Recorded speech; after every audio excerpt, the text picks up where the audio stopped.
ચાલો good morning. આજે છે તે આપણે ગતિના નિયમનો લેક્ચર નંબર 10 સ્ટાર્ટ કરીએ છીએ. અત્યાર સુધી આપણે થોડાક દાખલા ગણેલા છે અને અમુક ટોપિક કવર કરેલા છે કે અને કયા કયા નિયમ ગણેલા છે આપણે.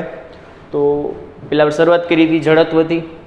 જડત્વ પછી આપણે ન્યૂટનનો પહેલો નિયમ જોયો કે જે જડત્વના નિયમ જેવો જ હોય છે, બરાબર.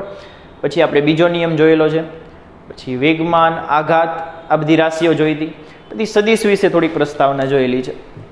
આજે છે ને એ આપણે શું કરશું કે ન્યૂટનનો ગતિનો ત્રીજો નિયમ જોવા જઈએ છીએ, બરાબર. Newton's third law of motion, બરાબર છે. તો આ નિયમ તો તમને ઓલમોસ્ટ બધાને ખબર હોય, કેમ કે ન્યૂટનના કયા નિયમ આવડે તમને? કે ત્રીજો આવડે છે. ત્રીજો તો આવડતો જોઈએ, બરાબર. શું કહે છે કે આઘાત અને પ્રત્યાઘાત સમાન મૂલ્યના અને વિરુદ્ધ દિશાના હોય છે. આ આપણે નાનપણથી ભણી ગયા. કોઈને ઝાપટ મારીએ તો એટલી જ બળ આપણા હાથ ઉપર પણ લાગે, બરાબર. કોઈને આપણે ઝાપટ મારીએ તો એટલું જ લાગે આપણા હાથમાં પણ એટલું જ હોય. એને જેટલું લાગ્યું હોય એટલું જ આપણને લાગતું હોય છે. તો આ ઉદાહરણથી આપણે યાદ રાખતા હોઈએ છીએ. તો શું ઉદાહરણ છે કે એક પદાર્થ બીજા પદાર્થ ઉપર જેટલું બળ લગાડશે, બીજો પદાર્થ તેની ઉપર એટલું ને એટલું બળ પાછું આપી દેશે. આ છે ન્યૂટનનો ઉધાર રાખશે, તરત ને તરત ચૂકવી દેશે, બરાબર છે. તો આપણે આનું વ્યવસ્થિત ટેક્સ્ટ પ્રમાણે વ્યાખ્યા લખીએ અને સમજવાની ટ્રાય કરીએ પાછું થોડુંક ડિટેલમાં કે દરેક ક્રિયાબળ સામે, ટેક્સ્ટ બુકની વ્યાખ્યા લખું છું, દરેક ક્રિયાબળ સામે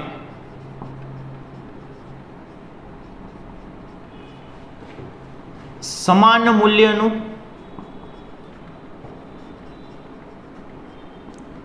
અને વિરુદ્ધ દિશાનું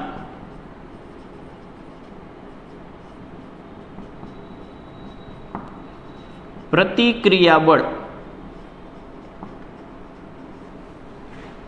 હોય જ છે.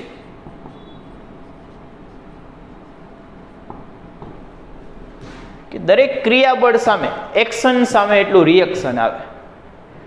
એક્શન એટલે ક્રિયાબળ અને સામે તેમને જે રિએક્શન મળે એ પ્રતિક્રિયાબળ, બરાબર છે. તો એક્શન સામે એટલા જ મૂલ્યનું અને વિરુદ્ધ દિશાનું રિએક્શન મળે, પ્રતિક્રિયાબળ મળે, બરાબર છે. ચાલો અને એક ઉદાહરણ આપીએ અથવા થોડુંક વધારે ડીપમાં આપણે સમજવાનો પ્રયત્ન કરીએ. તો જો કે ધારો કે આપણી પાસે બે પદાર્થ છે. એક પદાર્થનું નામ છે એ છે પદાર્થ નંબર બી અને એકનું નામ છે એ છે એ.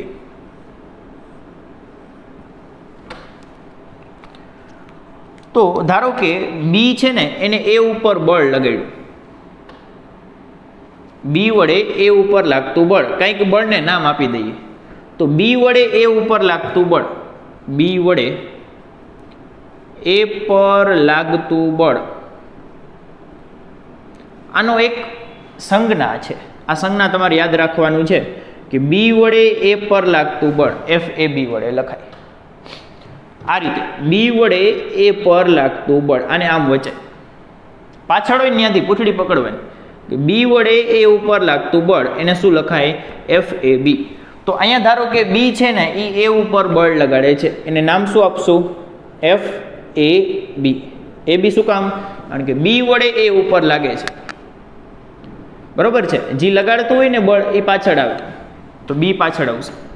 અને બળ સદિશ રાશિ છે એટલે ઉપર એરો કરવો પડે, તો કરવો જ પડે.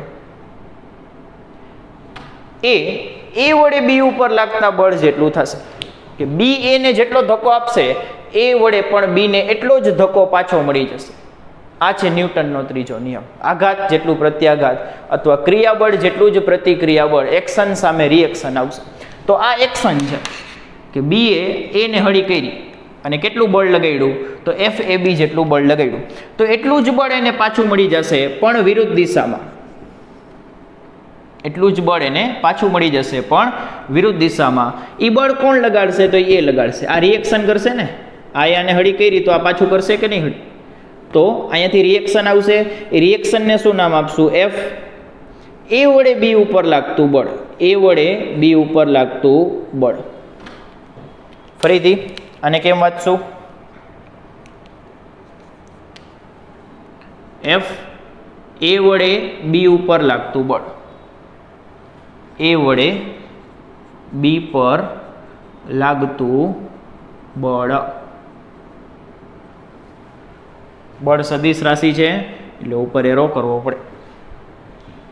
તો ન્યૂટનનો ત્રીજો નિયમ શું કહે છે કે જેટલું બળ આની ઉપર લગાડશે, જેટલું બળ બી છે એ ઉપર લગાડશે એટલું જ બળ પણ વિરુદ્ધ દિશાનું એ ઓલો પાછો આપી દેશે, એ છે એ બી ઉપર લગાડી દેશે.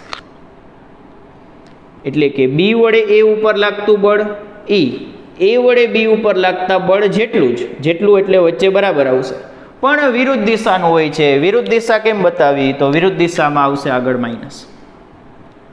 આ આપણો સૂત્ર સ્વરૂપે નિયમ લખાઈ ગયો કે એક બીજા ઉપર જેટલું બળ લગાડશે બીજો પેલા ઉપર તેટલું જ બળ પણ વિરુદ્ધ દિશામાં એટલે માઇનસ નિશાની આવશે એટલું લગાડી દેશે. ક્લિયર છે? ચાલો લખી લ્યો. પછી આના અગત્યના મુદ્દા લખીએ આપણે.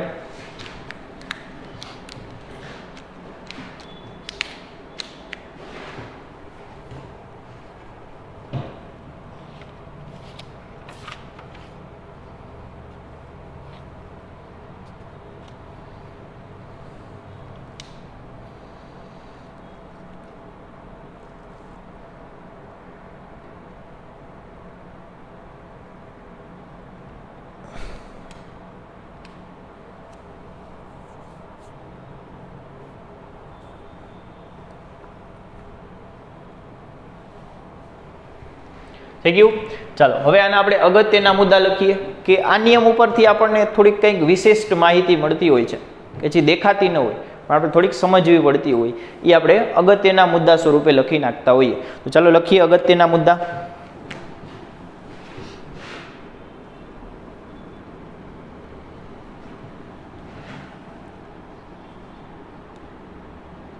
અગત્યના મુદ્દા.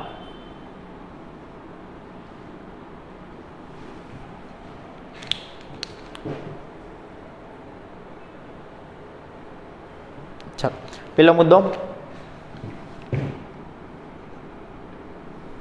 શું કહે છે? પેલો મુદ્દો કે ક્રિયા બળ અને પ્રતિક્રિયા બળ બંને બળ જ છે. ક્રિયાબળ અને પ્રતિક્રિયા બળ બંને બળ જ છે. બંને એક પ્રકારના બળ છે. તમને ખ્યાલ હોય તો બળના ઘણા બધા પ્રકાર હોય કે ઘર્ષણ બળ હોય, પછી સામે હવા આવતી હોય તો હવાનું બળ હોય, ગુરુત્વાકર્ષણ બળ હોય, સ્પ્રિંગને વડે લાગતું સ્પ્રિંગ બળ હોય, ઘણા બધા પ્રકારના બળ હોય. એમ આ બંને બળો જ છે, ભલે એના નામ થોડાક અલગ દેખાય છે કે ભાઈ આ ક્રિયા બળ અને આ પ્રતિક્રિયા બળ, પણ છે બંને બળો જ છે. બંનેના એકમ ન્યૂટન જ થશે. સમજાણું કે નહીં? બંને બળ જ છે અને બંનેના એકમ ન્યૂટન જ થશે. એ જ આપણે લખવાનું છે. ક્રિયાબળ અને પ્રતિક્રિયા બળ બંને બળ જ છે, જેમાં એક કારણ બતાવે છે અને બીજું અસર બતાવે છે. જેમાં એક કારણ દર્શાવે છે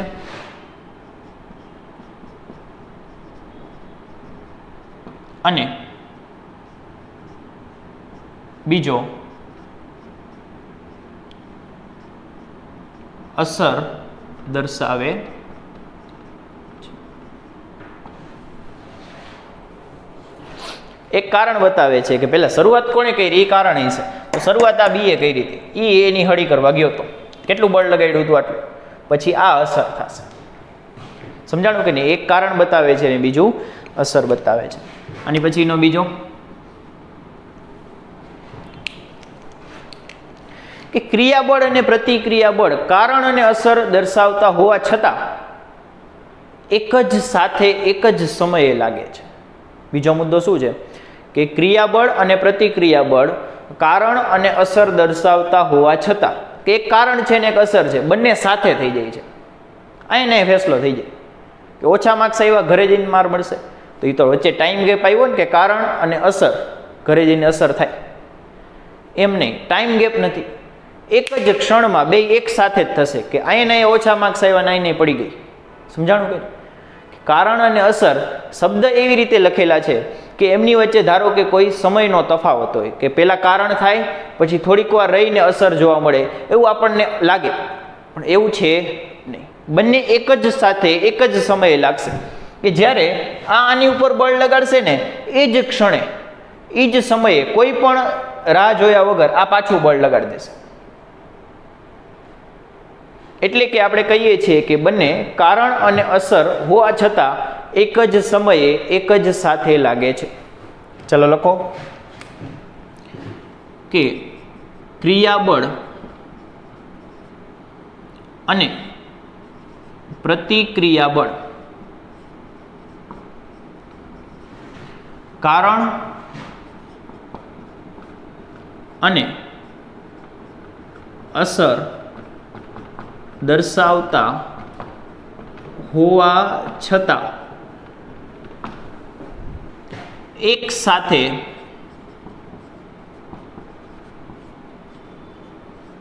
એક જ સમયે લાગે છે. એક જ સાથે એક જ સમયે લાગે છે. જેવું એક્શન આપશો એવું એ જ સમયે રિએક્શન આવી જશે. બરોબર છે? એવું નથી કે બંને થોડાક અલગ અલગ સમય પછી લાગશે. ત્રીજો મુદ્દો, ત્રીજો બહુ ઇમ્પોર્ટન્ટ છે, ત્રીજો સમજવો જોઈએ કે આપણને એવું લાગે કે જેટલું બળ મેં લગાડ્યું એટલું જ પાછું વિરુદ્ધ દિશામાં લાગી ગયું, તો પરિણામી બળ કેવું થાય? ફરીથી કે જેટલું બળ મેં લગાડ્યું એટલું જ સામે પાછું આવી ગયું, તો પરિણામી બળ શું થાય? પરિણામી બળ 0 થાય. આ પ્રશ્ન આવતો હોય આપણને કે ન્યૂટનનો ત્રીજો નિયમ એમ કહે છે કે જેટલું બળ આપણે લગાડીએ એટલું જ સામે આવી જાય બળ, તો પરિણામી તો 0 થવું જોઈએ ને. આ તો કોમન લોજિક છે ને. ના, પરિણામી 0 નહીં થાય. શું કામ નહીં થાય? કારણ કે એ અલગ અલગ પદાર્થો પર લાગે છે. એકની ઉપર જ લાગતું હોત તો 0 થઈ જાય.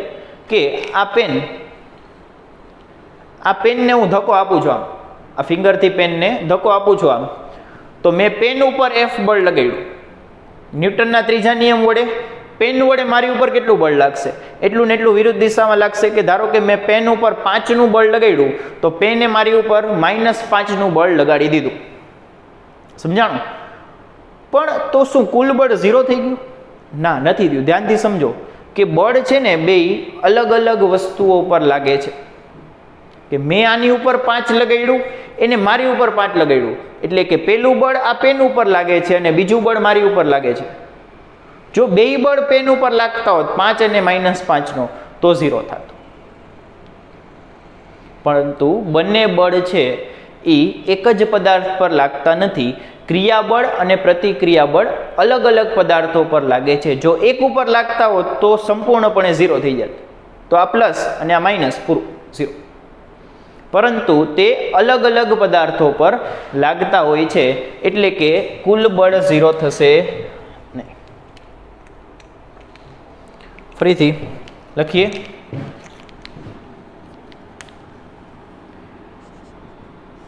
ક્રિયાબળ અને પ્રતિક્રિયાબળ જુદા જુદા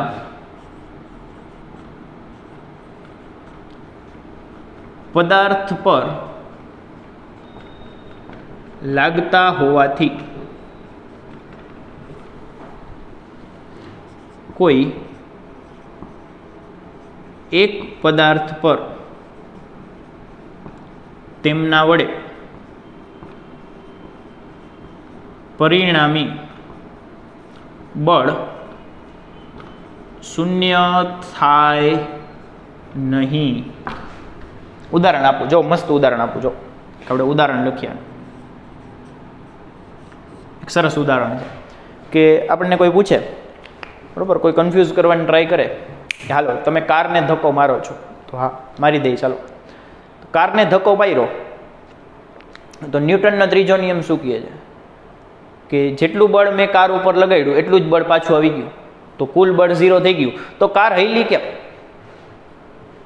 કાર હલી કેમ? એ જ મેં અહીંયા સમજાવ્યું કે જેટલું બળ આપણે કાર ઉપર લગાડ્યું કારને ધક્કો મારવા માટે, એટલું જ બળ કારે પાછું લગાડી દીધું, તો કુલ બળ 0 થઈ ગયું. તો કાર હલી કેમ? તો આપણે એને સમજાવવાનું થાય કે અહીંયા કુલ બળ 0 થતું નથી. જો હું તમને સમજાવું પહેલાં, પછી તમે એમને સમજાવજો. કે ધારો કે આપણી પાસે કાર નહીં, એક બસ લઈએ, બરાબર? કાર લેવી હોય તોય મને કોઈ વાંધો નથી, કાર લઈ લ્યો, બરાબર? આ એક હાઈ સ્પીડ બસ છે ધારો કે, બરાબર? આપણે બધું ધારો કે માં જ ચાલતા હોઈએ. ચાલો, આ બસ ઉપર આપણો એક વ્યક્તિ છે, એ બળ લગાડવા તૈયાર ઊભો છે કે આ ધારો કે એ વ્યક્તિ છે, બરાબર છે? બસ જેટલો જ મોટો છે. આ શું કરે છે કે આ કાર ઉપર આમ બળ લગાડે છે અથવા ધક્કો મારે છે. તો ન્યૂટનના ત્રીજા નિયમ મુજબ કાર કા બસ જે હોય એ ભાઈ પાછો આને ધક્કો મારશે. તો હા, એ વિરુદ્ધ દિશાનો ધક્કો લાગશે. આને આપણે કહીએ છીએ પ્રતિક્રિયા બળ. ફરીથી કે એક વ્યક્તિ છે એ આ વાહનને ધક્કો મારે છે, તો વાહન છે એ ન્યૂટનના ત્રીજા નિયમ મુજબ એની ઉપર પ્રતિક્રિયા બળ લગાડશે. ચાલો લગાડ્યું, બરાબર છે? અહીંયા ખાલી બસને ધ્યાનમાં લ્યો તો, બસને આપણે સાઈડમાં લઈ લઈએ તો બસ ઉપર કેટલા બળ લાગે છે? તો એક જ બળ લાગે છે. એટલે બસ આગળ જશે. ફરીથી કે આને આપણે થોડુંક અલગ દોરીએ, આકૃતિને આપણે ભાંગી નાખીએ, તોડી નાખીએ. ચાલો તોડી નાખીએ. તો બે ભાગમાં દોરીએ તો ખાલી બસ દોરી હોય કે માણસને થોડીક વાર આપણે ભૂલી જઈએ, ખાલી બસ દોરીએ, આ બસ,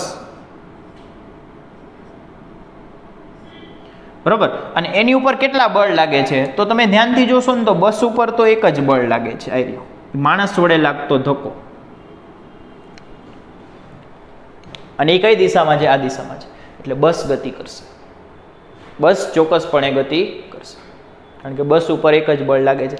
હવે ખાલી માણસને ધ્યાનમાં લઈએ તો તમે એમ પૂછો ને કે માણસ ઉપર એ બળ લાગે છે, તો માણસ કેમ ગતિમાં નથી? માણસ ઉપર પણ બળ તો લાગે છે, આવ્યું પ્રતિક્રિયા બળ. તો માણસ કેમ ગતિ કરતો નથી? ખાલી વાહન જ કેમ ગતિ કરે છે? તો આનો આન્સર પણ છે. આપણે અહીંયા દોરીએ કે ખાલી માણસ દોરીએ કે આ આપણો માણસ ધક્કો મારવા વાળો, એની ઉપર બળ લાગે છે. કયું બળ લાગે છે? આ બાજુ લાગે છે પ્રતિક્રિયા બળ.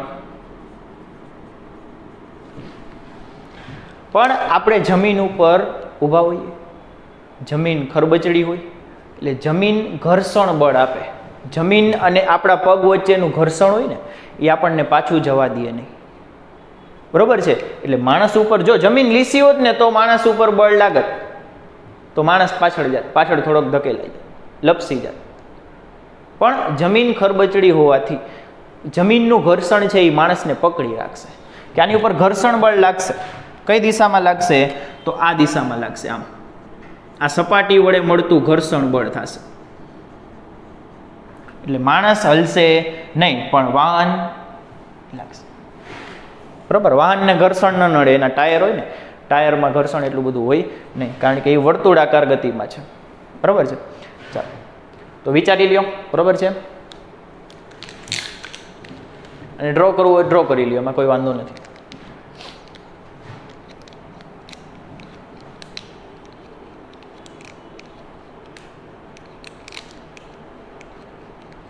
આમાં એવું હોય તો થોડુંક લખાવી દો. અહીંયા જો કે જ્યારે કોઈ વ્યક્તિ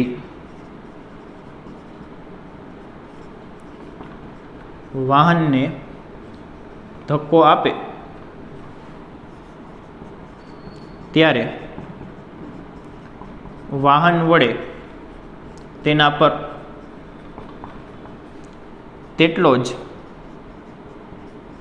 ધક્કો વિરુદ્ધમાં લાગે છે, વિરુદ્ધમાં લાગે છે. પરંતુ બંને અલગ અલગ વસ્તુ ઉપર હોવાથી પરિણામી બળ 0 થતું નથી. પરંતુ બંને બળ અલગ અલગ પદાર્થ પર હોવાથી પરિણામી બળ શૂન્ય થતું નથી. ચાલો લખી લ્યો હવે પૂરું. બરાબર, આ ત્રીજો નિયમ.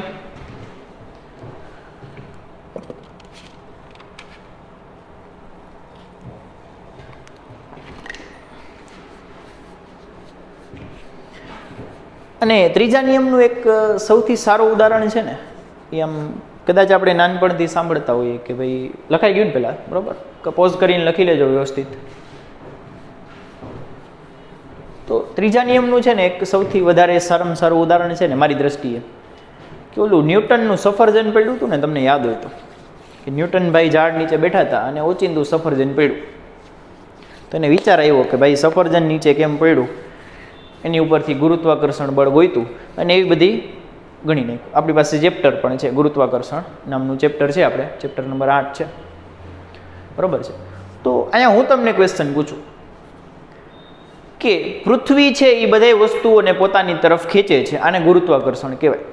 ફરીથી, કે પૃથ્વી છે એ દરેક વસ્તુઓને પોતાની તરફ ખેંચે છે, આ ખેંચાણને આપણે ગુરુત્વાકર્ષણ કહીએ છીએ. તો પૃથ્વીએ સફરજન ઉપર બળ લગાડ્યું નીચે, તો લગાડ્યું ત્યાં જ ખેંચાણ હોય ને, ત્યાં જ સફરજન નીચે પડ્યો ને. આ પૃથ્વી છે, આ સફરજન છે. પૃથ્વી છે એ સફરજન ઉપર નીચે તરફ ખેંચાણ બળ લગાડશે, એને આપણે ગુરુત્વાકર્ષણ કહીએ છીએ. એટલે સફરજન ખેંચાઈને નીચે પડી ગયું. અહીંયા ત્રીજો નિયમ વિચારો તો, અહીંયા આપણે ત્રીજો નિયમ વિચારીએ તો ત્રીજો નિયમ એમ કહે છે કે જેટલું બળ એક લગાડે બીજા ઉપર, બીજો પેલા ઉપર એટલું જ લગાડે. એટલે પૃથ્વીએ સફરજનને ખેંચ્યું તો સફરજને પૃથ્વીને ખેંચી હોવી જોઈએ. તો સફરજન વડે પણ પૃથ્વી ઉપર એટલું ને એટલું બળ લાગવું જોઈએ. આ વસ્તુ નથી ખ્યાલ હોતી બધાને, કે જેટલું બળ પૃથ્વી સફરજન ઉપર લગાડશે, સફરજન પૃથ્વી ઉપર એટલું જ બળ લગાડશે. પણ શું સફરજન પૃથ્વીને ખેંચી શકે? ના, કારણ કે એ બહુ ભારે છે. પૃથ્વી એટલા નાના બળથી ખેંચાય નહીં. પૃથ્વીને ખબર ન પડે કે આ સફરજન બળ લગાડ્યું, બરોબર છે. હા, પણ પૃથ્વી લગાડે તો સફરજનને ખેંચાઈને આવવું પડે, કારણ કે સફરજન સાવ હલકું હોય છે, એનું દળ બહુ ઓછું હોય છે. સમજાણું કે નહીં? તો આ રીતે બધી જગ્યા ઉપર લાગતું હોય છે, ખાલી આપણે વિચારવાની જરૂર હોય છે. ચાલો લખી લ્યો ફાઇનલ. એટલે આપણે નવો ટોપિક સ્ટાર્ટ કરીએ. એ છે વેગમાન સંરક્ષણનો નિયમ. આપણો જે નવો નિયમ છે એનું નામ છે વેગમાન સંરક્ષણનો નિયમ.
ચાલો નિયમ શું કહે છે? આપણું નિયમનું નામ છે વેગમાન સંરક્ષણનો નિયમ.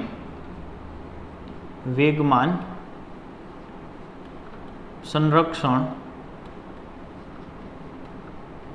નો નિયમ.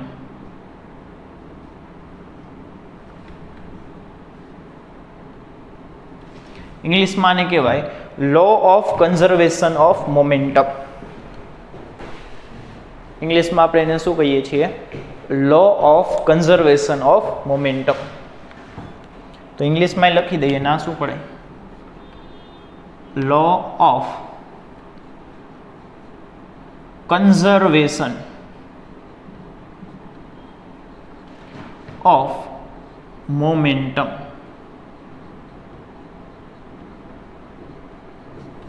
બરાબર, આનું ઇંગ્લિશ થશે લો એટલે નિયમ, કન્ઝર્વેશન એટલે સંરક્ષણ, બચાવ. આપણે કહીએ ને પર્યાવરણને સંરક્ષિત કરો, પર્યાવરણને બચાવો, કન્ઝર્વ ધી એન્વાયરમેન્ટ. બરાબર, કન્ઝર્વેશન એટલે સંરક્ષણ અને મોમેન્ટમ એટલે વેગમાન. વેગમાનનું ઇંગ્લિશ શું થાય? મોમેન્ટમ. બરાબર છે. ચાલો તો નિયમ લખીએ કે તમે છે ને અત્યારથી શરૂ કરશો અને ઘણા બધા સંરક્ષણના નિયમ ભણતા હોય છો. સૌથી બેઝિક સંરક્ષણનો નિયમ તમે અત્યાર સુધી ભણી ગયા હોય એ છે ઉર્જા સંરક્ષણનો નિયમ. કયો નિયમ છે? ઉર્જા સંરક્ષણનો નિયમ. કે વિશ્વની કુલ ઉર્જાનો જથ્થો અચળ છે. વિશ્વ એટલે આપણે હવેથી વિશ્વ નથી કહેતા, આપણે તંત્ર કહીએ છીએ. શું કહીએ છીએ? તંત્ર, સિસ્ટમ કહીએ છીએ. કે સિસ્ટમની અંદર બધા લોકો રહેતા હોય છે. બરાબર, બધી વસ્તુઓ કોની અંદર હોય છે? એક સિસ્ટમની અંદર હોય છે. તો સિસ્ટમ અથવા તંત્રનું કુલ ઉર્જા અચળ હોય છે. વિશ્વની કુલ ઉર્જા અચળ હોય છે. ઉર્જાનો નાશ થતો નથી કે ઉર્જાનું સર્જન થતું નથી. તે માત્ર એક સ્વરૂપમાંથી બીજા સ્વરૂપમાં રૂપાંતરિત થાય છે. આવું આપણે ભણી ગયા હોય. એને આપણે શું કહી દીધું? ઉર્જા સંરક્ષણનો નિયમ. ટૂંકમાં મારે કેવું હોય તો વિશ્વની કુલ ઉર્જાનો જથ્થો અચળ હોય એને ઉર્જા સંરક્ષણનો નિયમ કહેવાય. તંત્રની કુલ ઉર્જાનો જથ્થો અચળ હોય એને આપણે ઉર્જા સંરક્ષણનો નિયમ કહીએ છીએ. તો સેમ વસ્તુ વેગમાન સંરક્ષણનો નિયમ છે.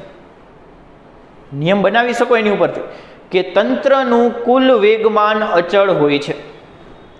તંત્રનું કુલ વેગમાન અચળ હોય છે. પણ કેવું તંત્ર? એવું તંત્ર કે જેમાં બહારથી કોઈ હળી કરે નહીં. એટલે આપણે અલગથી કહીએ છીએ કે અલગ કરેલા તંત્રનું કુલ વેગમાન અચળ હોય છે. ઓલો ઉર્જા સંરક્ષણનું શું હતું? કે અલગ કરેલા તંત્રનો કુલ ઉર્જા અચળ. બહારથી વળી ઉર્જા કોઈક નાખી દે તો એમ ન ચાલે, અલગ કરેલું હોવું જોઈએ. સેમ અહીંયા નિયમ બનશે કે અલગ કરેલા તંત્રનું કુલ વેગમાન કેવું હોય? અચળ હોય. લખીએ ચાલો. નિયમ કહે છે કે અલગ કરેલા તંત્રનું કુલ વેગમાન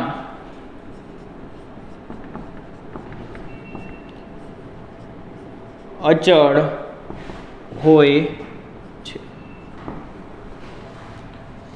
અલગ અલગ શું કામ કરવાની જરૂર છે? કોઈક બહારથી વેગમાન નાખી દેશે તો, કોઈ બહારથી કોઈક વેગમાન આપી દેશે તો, બરાબર છે. એટલે અલગ કરીને રાખો, બહારથી કોઈ હળી કરવું જોઈએ નહીં. અલગ કરેલા તંત્રનું કુલ વેગમાન અચળ હોય છે. આનું બીજું સ્વરૂપ પણ છે કે વેગમાન અચળ હોય એટલે ગમે ત્યારે હું માપું વેગમાન સરખું સરખું. અચળ હોય એટલે કે ધારો કે વેગમાન 5 છે, તંત્રનું વેગમાન કેટલું છે? 5 છે. તો આજે માપ્યું 5 હશે, કાલે માપવા ગયા 5 હશે, પરમદી માપવા ગયા 5 હશે. ગમે ત્યારે માપો 5 હશે. પ્રારંભમાં માપો 5 હશે, અંતમાં માપો તો પણ 5 જ હશે.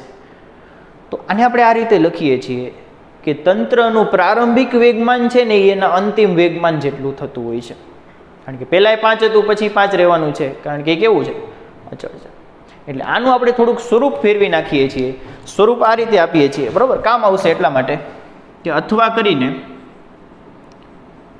આનું બીજું સ્વરૂપ આપણે યાદ રાખીએ છીએ. શું સ્વરૂપ છે? કે અલગ કરેલા તંત્ર માટે અલગ કરેલા તંત્ર માટે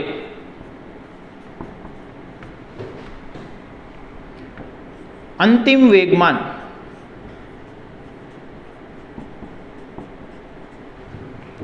એ પ્રારંભિક વેગમાન જેટલું થાય.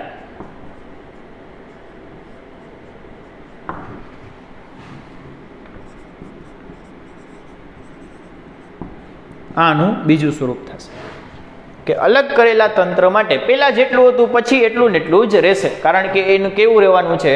અચળ રહેવાનું છે. આને કહેવાય વેગમાન સંરક્ષણનો નિયમ. ચાલો નિયમ લખી લ્યો. પછી આપણે આનું એક ઉદાહરણ જોઈએ, અથવા આની થોડીક નાની એવી સાબિતી પણ છે એ પણ જોઈ શકીએ. બરાબર છે. ઉદાહરણ કયો, સાબિતી કયો, ગમે તે કયો, સમજૂતી કયો તોય કોઈ મને વાંધો નથી. સમજૂતી કહેશું આપણે. ચાલો સમજૂતી લખીએ આની.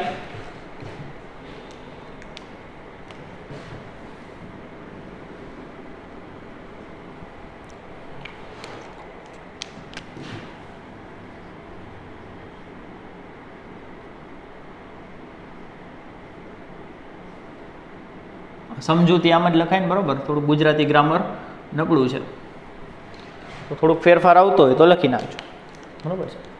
ચાલો, એ સમજૂતી જેમ લખાતું હોય. શું છે સમજૂતી? તો એક ઉદાહરણથી સમજીએ કે કદાચ આપણે મૂવીમાં કે ક્યારેક જોયું હોય કે આમ જ્યારે ગનથી આપણે બુલેટ છોડવા જઈએ ને, અથવા બુલેટ છોડીએ ને, તો આપણો હાથ છે ને આમ પાછળ ફેંકાઈ જાય. જોયું છે આનું? તમે કદાચ અનુભવ કર્યો હોય કે જ્યારે ગનમાંથી આપણે બુલેટ છોડવામાં હાથ ગન જેવા થઈ ગયા, બરાબર. અત્યારે તો જો વાંધો નહીં. તો જ્યારે ગનમાંથી આપણે બુલેટ છોડીએ તો બુલેટ આગળ જશે, બુલેટ આ તરફ આગળ તરફ જાય, અને ગન અથવા આપણો હાથ છે ને આમ પાછળ ફેંકાઈ જાય. ગન અથવા આપણો હાથ છે એ પાછળ ફેંકાઈ જાય. આવું શું કામ થાય? તો એનું કારણ આ છે વેગમાન સંરક્ષણનો નિયમ, કે તંત્રનું કુલ વેગમાન અચળ રહેવું જોઈએ. તો ગન અને હાથ બે પેલા કેવા હતા? સ્થિર હતા. ગન અને હાથ, બરાબર. આ ગન છે અને આપણો હાથ છે, આખો હાથ, બે પેલા કેવા હતા? તો બે પેલા સ્થિર હતા, કોઈ ગતિમાં હતું નહીં. હવે કોઈ આંતરિક પ્રક્રિયા થઈ, તંત્રની અંદર કોઈ પ્રક્રિયા થઈ, અને શું થયું કે બુલેટ બહાર નીકળી ગઈ. પેલા સ્થિર હતા એટલે વેગમાન 0 હતું. સ્થિર હતા એટલે એનું વેગમાન 0 હતું. હવે બુલેટ બહાર નીકળી ગઈ, બુલેટ પાસે વેગમાન આવ્યું, ધારો કે 5નું વેગમાન આવ્યું. પેલા કેટલું હતું? 0. પછી પણ 0 જોવું જોઈએ એવું આ નિયમ કહે છે. તો બુલેટ પાસે 5નું આવ્યું તો ગન પાસે -5નું વેગમાન આવવું જોઈએ. તંત્રનું પ્રારંભિક વેગમાન 0 હતું. જેવી બુલેટ ગતિમાં આવી એવું બુલેટ પાસે 5નું વેગમાન આવ્યું, તો વેગમાન 0 રાખવા માટે, નિયમનું પાલન કરાવવા માટે, પ્રારંભિક ને અંતિમ સરખું રાખવા માટે ગન પાસે -5 હોવું જોઈએ. તો સરવાળો કેવો થાય? 0. કે ઓલી 5 થી આગળ જશે, ગન 5 થી પાછળ જશે, બેયનો સરવાળો કેવો થશે? 0. પેલા કેટલો હતો? 0. સમજાણું કે નહીં? કે જેટલું વેગમાન પ્રારંભિક હતું એટલું જ અંતિમ રાખવા માટે બુલેટ આગળ જશે, ગન અથવા હાથ છે એ પાછળ જશે. એટલા માટે જ તમે કદાચ ઓલું ખ્યાલ હોય, ઓલી મોટી રાઇફલ આવે ને, એ રાઇફલને અહીંયા શોલ્ડર ઉપર રાખવી પડે, કારણ કે એ રાઇફલથી બુલેટ છે એ બહુ વધારે ઝડપથી નીકળે, બહુ વધારે વેગમાનથી નીકળે. એટલું જ વેગમાન પાછું આવે અને રાઇફલ જો બરાબર ન રાખી હોય તો હાથ તૂટી જાય. એટલે એને બરાબર શોલ્ડર ઉપર પ્લેસ કરીને રાખવી પડે, કે જેનાથી પાછું આવે ને તો વેગમાન આપણા શરીર ઉપર ઝીલી શકાય. આ તોડી નાખે. સમજાણું કે નહીં? તો ચાલો આને આપણે ધ્યાનથી અથવા સૂત્ર સ્વરૂપે થોડુંક સમજવાની ટ્રાય કરીએ. કે જ્યારે ઉદાહરણ તરીકે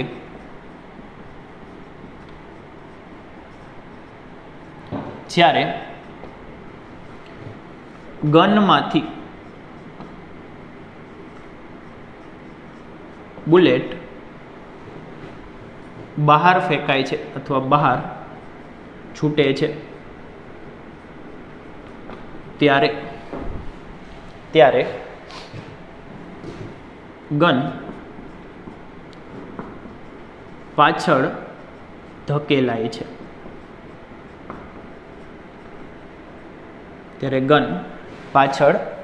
છે. બરોબર છે? તો આ તો આપણે ત્રીજા નિયમ ઉપરથી જ કહી શકીએ. બુલેટ આમ ગઈ તો પાછળ આપણે આમ જશું. આની ઉપરથી આપણે સાબિત કરવાનું છે વેગમાન સંરક્ષણનું, કે વેગમાન પહેલા અને પછી કેવું હતું? સરખું હતું.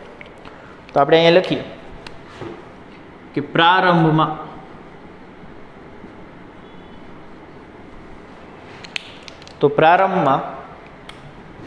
શરૂઆતમાં ગન અને બુલેટ બંને સ્થિર હતા. હા ભાઈ બંને સ્થિર હતા. તેથી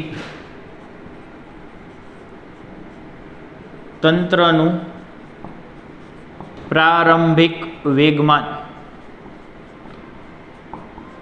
બે સ્થિર છે. બે સ્થિર હોવાથી વેગમાન એટલે શું? દળ ગુણ્યા વેગ. વેગ બુલેટનો એ 0 છે. બુલેટ પણ અત્યારે શાંતિથી બેઠી છે, બરોબર. અને વત્તા ગન, તો ગનનું પણ વેગ 0 છે, એ પણ 0 છે. એટલે ટોટલ કેવું થાય? 0 થાય. બંને સ્થિર હોવાથી પ્રારંભિક વેગમાન કેવું થાય? બરાબર 0 થાય. બરાબર 0 થાય.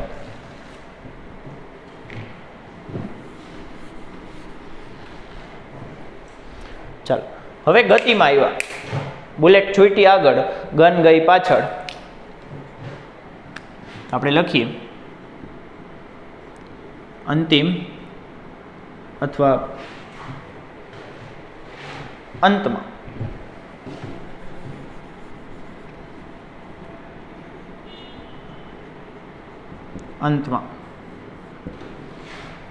અંતમાં શું થયું? કે બુલેટ છૂટી ક્યારે હોય? કે જ્યારે એની ઉપર બળ લાગ્યું હોય. તો બુલેટ પર ગન વડે બળ લાગે છે, જેની કિંમત કેટલી હોય? બરોબર, જેની કિંમત કેટલી હોય? જેની કિંમત થશે ઇઝ ઇક્વલ ટુ એફ. લઈએ આપણે કે એફ જેટલું બળ લગાડશે. કેટલું બળ લગાડશે? એફ જેટલું. તો જ બુલેટ બહાર છૂટે ને. સપોઝ કે આ બુલેટ છે અને આ ગન છે, તો આ ગન છે એ બુલેટ ઉપર બળ લગાડશે, તો અહીંયા જ આ બાર આમ છૂટશે ને. તો બુલેટ પર ગન વડે લાગતું બળ એફ થાય. અને એ જ રીતે ત્રીજા નિયમ પરથી, કે ત્રીજા નિયમ વડે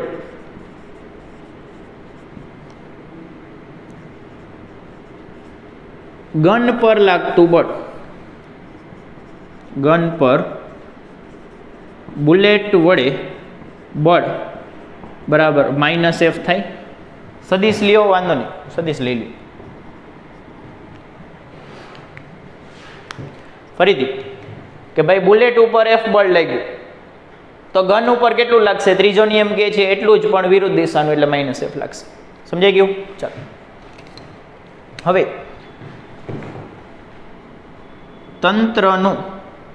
તંત્ર એટલે બુલેટ અને ગન બેયને પ્લસ કરી નાખીએ, બેયને ભેગા જોઈએ તો એ તંત્ર કહેવાય. ગન અને બુલેટના સરવાળાથી બનતું તંત્ર. એ તંત્રનું અંતિમ વેગમાન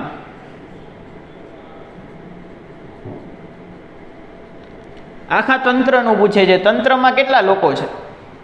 તંત્રમાં 2 લોકો છે. એક તો છે બુલેટનું અંતિમ વેગમાન,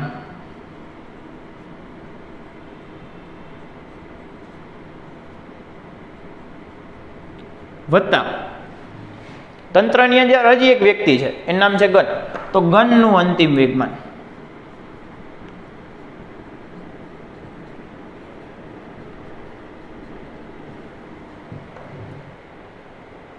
વેગમાન બરાબર દળ ગુણ્યા વેગ થાય. પણ અહીંયા આપણને વેગ ખબર નથી, તો આપણે બીજી રીતે, આપણને અહીંયા બળ ખબર છે. તો તમે એક વસ્તુ હું લખાવી શકું કે શરૂઆતમાં બે કેવા હતા? સ્થિર હતા. શરૂઆતમાં સ્થિર હતા અને અંતમાં ગતિમાં આવી ગયા. તો ફેરફાર છે એ અંતિમ કિંમત જેટલો થાય. ફરીથી ફેરફાર બરાબર શું થાય? ફેરફાર બરાબર અંતિમ માઇનસ પ્રારંભિક. પ્રારંભિક 0 હોય તો ફેરફાર કોના જેટલો થઈ જાય? અંતિમ જેટલો થઈ જાય. સમજાઈ ગયું કે નહીં? જો પ્રારંભિક 0 હોય તો ફેરફાર કોના જેટલો થઈ જાય? અંતિમ. અહીંયા એવું જ છે, પ્રારંભિક 0 છે એટલે અહીંયા હું ફેરફાર લખું ને તોય વાંધો પડશે નહીં, એ અંતિમ જેટલું છે. ફેરફારનું સૂત્ર શું થાય? ફેરફારનું સૂત્ર વેગમાનનો ફેરફાર એટલે કે બળ ગુણ્યા સમયગાળો. બળ છે એફ અને સમયગાળો આવશે ડેલ્ટા ટી. તો તો બુલેટનું અંતિમ વેગમાન એટલે બુલેટના વેગમાનમાં થતો ફેરફાર. બુલેટનું અંતિમ વેગમાન એટલે વેગમાનમાં થતો ફેરફાર. એટલે શું લખશું કે ડેલ્ટા પી બુલેટ વત્તા ડેલ્ટા પી આ ગન બાજુમાં લખી દો, બરોબર, કે પ્રારંભિક શૂન્ય હોવાથી અંતિમ વેગમાન બરાબર ફેરફાર જેટલો થાય.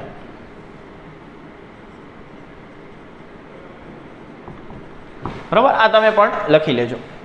ચાલો, હવે વેગમાનનો ફેરફારનો સૂત્ર તો શું છે આપણી પાસે? આવડું આ ડેલ્ટા પી બરાબર એફ ઇન્ટુ ડેલ્ટા ટી છે, સમયગાળો. તો બુલેટ પર લાગતું બળ એફ છે ગુણ્યા સમયગાળો ડેલ્ટા ટી. ધારો કે સમયગાળો ડેલ્ટા ટી છે, બરોબર, બુલેટને છૂટતા ડેલ્ટા ટી સમય લાગે છે, વત્તા ગન પર લાગતું બળ માઇનસ એફ. કેવું છે? ગન પર લાગતું બળ માઇનસ એફ. અને આપણને ખબર છે આઘાત અને પ્રત્યાઘાત એક જ સમયમાં લાગે. આઘાત છે, આ પ્રત્યાઘાત છે. જો આ ડેલ્ટા ટી સમયમાં લાગશે તો આ પણ ડેલ્ટા ટી સમયમાં લાગશે. સમાન સમયે લાગે છે એટલે બેયમાં સમય કેવો આવશે? Delta T. બસ, તો જો આ એફ ડેલ્ટા ટી અને આ માઇનસ એફ ડેલ્ટા ટી બેનો સરવાળો કેવો થાય? બેનો સરવાળો થાય 0. તો ચેક કરો, પ્રારંભિક વેગમાન કેવું થયું? 0. અંતિમ વેગમાન કેવું થયું? 0. આ સાબિત થઈ ગયું કે પ્રારંભિક બરાબર અંતિમ, ડાબા બરાબર જબા. બરોબર છે. આપણે શરૂઆતમાં જે વાત કરી હતી કે ગન 5 થી છૂટતી હોય તો બુલેટ ઉપર પણ 5 વેગમાન આવે અને -5 કહી શકો, વિરુદ્ધ દિશામાં છે એટલે કે આ 5 અને -5 સરવાળો 0. ચાલો, તો આમાં લાસ્ટમાં લખવું પડશે કે ડાબા બરાબર જબા, કે તેથી પ્રારંભિક વેગમાન બરાબર અંતિમ વેગમાન. તેથી તંત્રનું પ્રારંભિક વેગમાન બરાબર અંતિમ વેગમાન. આ આપણે સાબિત કરી દીધું.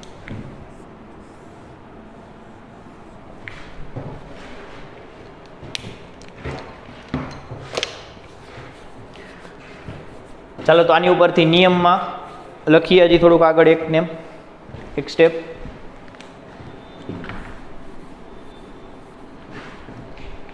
કે આપણે હંમેશા બે લોકોનું તંત્ર લઈએ છીએ, એક છે એ અને એક છે બી. કે આપણા તંત્રમાં, આપણા ગોમમાં બે જ લોકો રહીએ છે, એક છે એ ને એક છે બી. તો એ બીનું પ્રારંભિક વેગમાન પી એ અને પીબી લઈએ, કે પી એ અને પીબી આ પ્રારંભિક વેગમાન.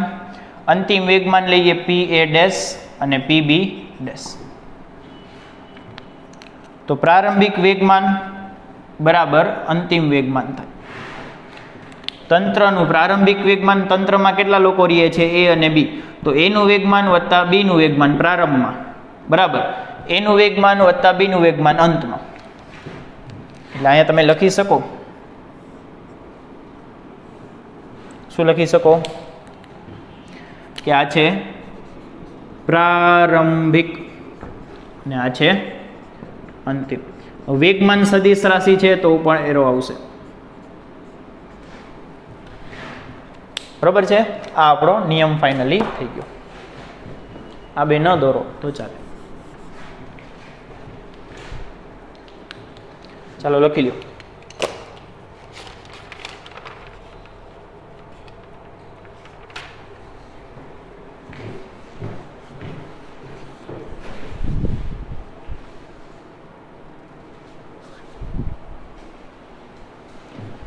બરોબર છે. બંને નિયમ છે એ વ્યવસ્થિત લખજો, સમજજો. બરોબર. આની ઉપરના જે દાખલા છે સમજૂતી માટે આપણે આગળ નેક્સ્ટ લેક્ચરમાં સ્ટાર્ટ કરીશું. બરોબર છે. Thank you.